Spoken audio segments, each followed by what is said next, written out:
Sebelum menutup jamuan, Amunhotep akan mengabulkan permintaan Yusuf yang ia minta saat itu juga.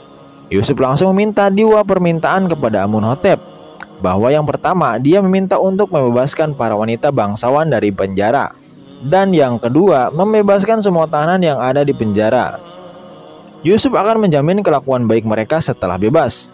Seperti yang malaikat Jibril katakan, saat itu para tahanan akan menjadi teman Yusuf untuk menjalankan risalahnya di Mesir nanti. Amunhotep sempat mempertanyakan kenapa Yusuf tidak ingin menghukum Zulaiha yang sudah membuatnya menderita bertahun-tahun. Yusuf mengatakan bahwa tujuannya hanya untuk membersihkan namanya, bukan untuk membuat orang lain di penjara. Sedangkan bebasnya para tahanan di penjara Zawira ditentang oleh Ibu Suri yang mengatakan bahwa mereka pernah melawan kerajaan Mesir dan Amun. Namun Yusuf mengatakan bahwa dia sudah hidup bertahun-tahun dengan mereka dan akan menjamin mereka berkelakuan baik setelah bebas. Amunhotep lalu menyuruh agar Yusuf segera membebaskan mereka karena sekarang Yusuf sudah berwenang mengeluarkan perintah di Mesir.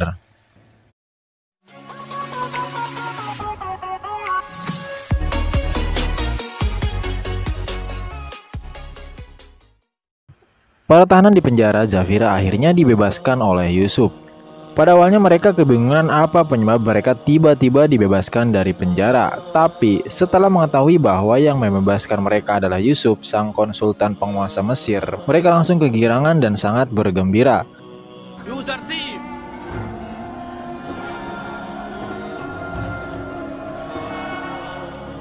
Begitupun dengan para wanita bangsawan yang dibebaskan. Zulaiha merasa terkejut karena mengetahui Yusuf menjadi orang terdekat Amunhotep. Ia juga mengungkapkan jika Amunhotep pun sangat tertarik kepada Yusuf, dan pada akhirnya nanti Zulaiha berpikir bahwa akan banyak orang lagi yang akan tertarik kepadanya.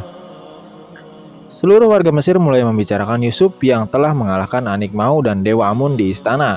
Mereka juga sempat membahas takwil mimpi Yusuf yang akan menimpa negeri mereka. Zulaiha yang ingin berbuat seperti Yusuf, yaitu membebaskan para tahanan. Dia memutuskan untuk memerdekakan Mimi Sabu, sahabat Yusuf, agar dia selalu berada di sampingnya. Sementara itu, ahli mimpi yang kemarin dibawa oleh Pak Diamond terlihat ditemukan tewas di pinggir sungai Nil. Hal ini membuat Pak Diamond yang merasa sangat kecewa dengan Yennefer Gip yang sekarang bekerja untuk kuil. Ia sangat kecewa karena Yennefer Gip tidak menjalankan misinya dengan mulus dan malah membuatnya terseret dalam masalah. Binarus yang tak sengaja melihat jasad sang ahli mimpi dan bertemu dengan Yennefer Gip merasa ada yang aneh. Dia lalu melaporkan kejadian itu kepada Yusuf dan menganggap bahwa yang telah membunuh si ahli mimpi adalah Yennefer Gip yang terlihat tersenyum melihat jasadnya. Yusuf sangat terkejut mengetahui berita itu dan akan berniat menghukum pelaku sesungguhnya. Binarus juga mengungkapkan bahwa dia bertemu dengan orang yang mengaku teman Yusuf bernama Malik. Hal itu membuat Yusuf sangat terkejut karena katanya Malik menunggu selama 20 tahun di Mesir. Yusuf pun langsung memerintahkan Binarus segera mencarinya dan membawa ke hadapannya. Malik bin Zahar. Malik.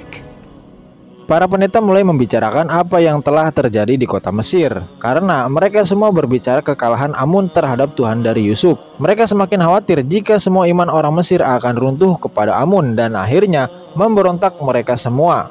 Sementara itu Amunhotep melantik Yusuf sebagai konsultan pertanian Mesir di depan seluruh warga Mesir yang sedang berkumpul. Tahdid al-maqam al-dhahabi.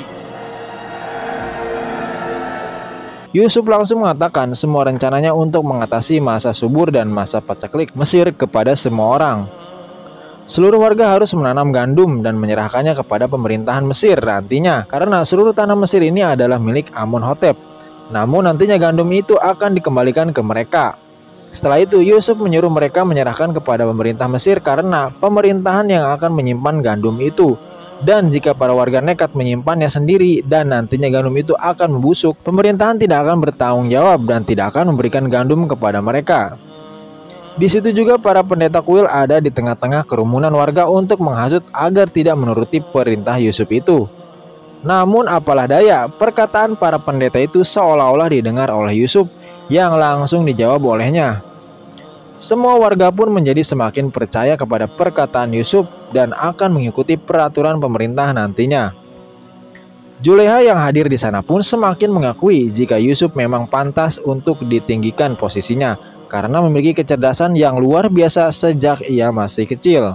حكم لأخذتم القرارات الحازمة وما على الناس عنده فلن يبالوا ويكترثوا. أجاب على سؤالك. إن كان بمقدورنا ادخار ما زرعنا. Para pendeta lalu mengungkapkan pengumuman tadi kepada Anik Maho. Mereka juga menganggap bahwa Yusuf tidak akan mampu melaksanakan tugas ini karena belum berpengalaman sama sekali. Mereka berniat tidak akan mengganggu masalah paceklik itu dan hanya akan mencegah agar Yusuf mendapat kekuasaan yang lebih luas lagi. Anik Maho lalu merencanakan untuk memiliki kaki tangan yang berada di istana untuk berencana menjatuhkan Yusuf. Yang pertama dia menginginkan Guramuf, yang kedua adalah Ibu Suri. Anik Maho akan berusaha menghasut mereka agar Yusuf bisa ditaklukkan. Sementara itu para tahanan yang bebas menunggu di depan istana Yusuf dan bertemu dengan Inarus. Di sana ia harus juga bertemu dengan Malik yang juga menunggu kehadiran Yusuf. Binarus lalu menyuruh mereka menunggu di sana dan akan menyampaikan kepada Yusuf. Yusuf pun langsung merasa senang mendengar para tahanan mengunjungi mereka, apalagi tahu jika Malik berada di antara mereka. Dia pun langsung keluar untuk menemui mereka semua dan Malik akhirnya menemukan Yusuf, saudaranya yang sudah ia jual ke pasar budak.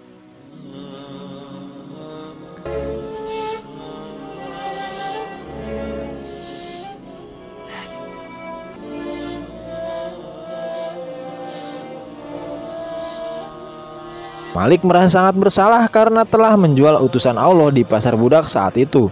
Tapi Yusuf mengatakan jika Malik tidak menjualnya, maka dia tidak akan menjadi seperti sekarang. Yusuf lalu teringat dengan perkataan malaikat Jibril yang mengatakan bahwa dia membutuhkan banyak teman untuk menjalankan risalahnya. Akhirnya dia mengajak semua tahanan dan Malik untuk membantunya menjalankan risalahnya di Mesir. Para tahanan pun sangat siap untuk mengabdi kepada Yusuf dan akan selalu berada di sisinya seumur hidup mereka. Yusuf langsung mengajak mereka untuk masuk ke istana dan memberikan mereka pakaian yang layak untuk dipakai. Saat di dalam, Yusuf juga kedatangan Mimi Sapu, sahabat kecilnya yang mengungkapkan bahwa dia sudah dimerdekakan oleh Zulaiha dan akan mengikutinya mulai dari sekarang. Mereka sangat merasa aneh karena biasanya Zulaiha memenjarakan orang, tapi sekarang dia malah membebaskan seseorang. Yusuf pun berdoa agar Zulaiha bisa bebas dari penjara dirinya sendiri. Setelah itu Binarus mengabarkan bahwa seorang pendeta menemui Guramuf di istana dan curiga jika mereka akan menghasut Guramuf nantinya. Yusuf langsung menyuruh agar Binarus tetap mengawasi pendeta itu agar tahu siapa lagi antek-antek Amun yang membahayakan pemerintahan Mesir. Kemudian Mimi Sapu mulai menceritakan bahwa keadaan Putifar saat ini sangat memprihatinkan. Dia sakit berat karena selalu mengingat kesalahannya kepada Yusuf. Sementara itu Guramuf yang datang ke kuil Amun mulai dihasut oleh Anik Maho yang mengatakan bahwa Yusuf adalah orang asing yang tidak pantas untuk menjadi pembesar di Mesir. Dia juga tidak mengakui Dewa Amun sebagai sesembahannya. Anik Maho juga berkata bahwa mungkin saja Yusuf nanti akan mengambil alih kedudukan yang dimiliki oleh Amunhotep. Maka dari itu Anik Maho menyarankan agar Guramuf melawan Yusuf sebelum itu semua terjadi.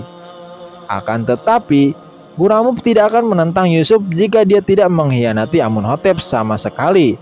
Karena Guramuf sangat setia terhadap Amunhotep dan akan mengikuti semua perintahnya.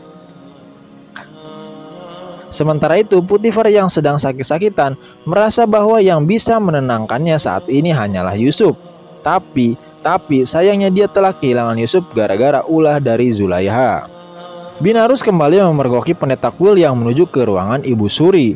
Yusuf lalu berpikir bahwa Ibu Suri pasti akan dihasut oleh kuil dan akan berusaha melengsarkannya dari posisi saat ini. Karena Yusuf tahu jika kuil tidak menyukai Yusuf ikut campur dalam urusan pemerintahan Mesir.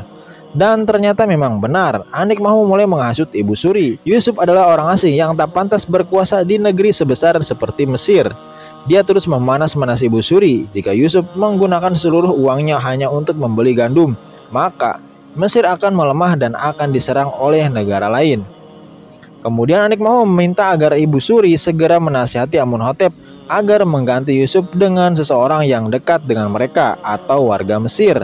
Bahkan Anik Maho mengancam Ibu Suri jika mungkin saja Yusuf mengincar kedudukan Amunhotep sebagai Raja Mesir nantinya.